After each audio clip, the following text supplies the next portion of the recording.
காதலுக்கு இவ்வளோ ஜோதிட விதிகள் இருந்தாலும் இதுக்கு முக்கியமான காரணம்னா இந்த 2 விதியை சொல்லலாம் அப்படின்னா என்ன சொல்லலாம் சார்? செவ்வாய் புதன் கேது இது வந்து ரொம்ப 90% காதலை ஏற்படுத்தி ரிஜிஸ்டர் மேரேஜே பண்ணுறாங்க. செவ்வாய் புதன் சேர்க்கை இருந்து கூடவே கேதுன்னா லீகல் படி பதிவு திருமணம் செஞ்சிடறாங்க. படிக்கிற வயதிலே திருமணம் செஞ்சிடறாங்க. காலேஜ் படிக்கிற வயசுலேயே இப்போ பெற்ற பேரண்ட்ஸ் தெரியாமல் திருமணம் செஞ்சிடறாங்க. கேதுன்னா லீகல்னு அர்த்தம். அப்போ சட்டப்படி ஒரு ரிஜிஸ்டர் மேரேஜ் பண்ணிடுறாங்க. அதுக்கப்புறம் அவங்க வேலைக்கு போனதுக்கப்புறம் பேரண்ட்ஸுக்கு வெளிப்படுத்துகிறாங்க. அதுக்கப்புறம் திருமணம் ஆகுது. செவ்வாய் புதன் கேது, செவ்வாய் சுக்கிரன் சேர்க்கை, அது சேர்க்கை பார்வை நீச்சம் எந்த நிலையில் இருந்தாலும் அந்த காதலை ஏற்படுத்துகிறது.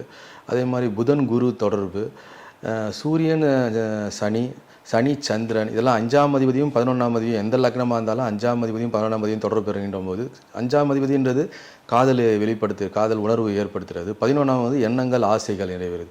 ஸோ இதெல்லாம் வந்து பார்த்திங்கன்னா காதல் திருமணத்தை ஏற்படுத்திடுது.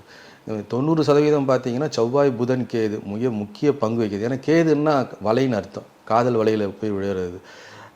அவங்க அந்த காதல் வலையில் விழுந்து ரிஜிஸ்டர் மேரேஜ் பண்ணுறாங்க. 90% இந்த திருமண வாழ்க்கையை கொடுத்துருது.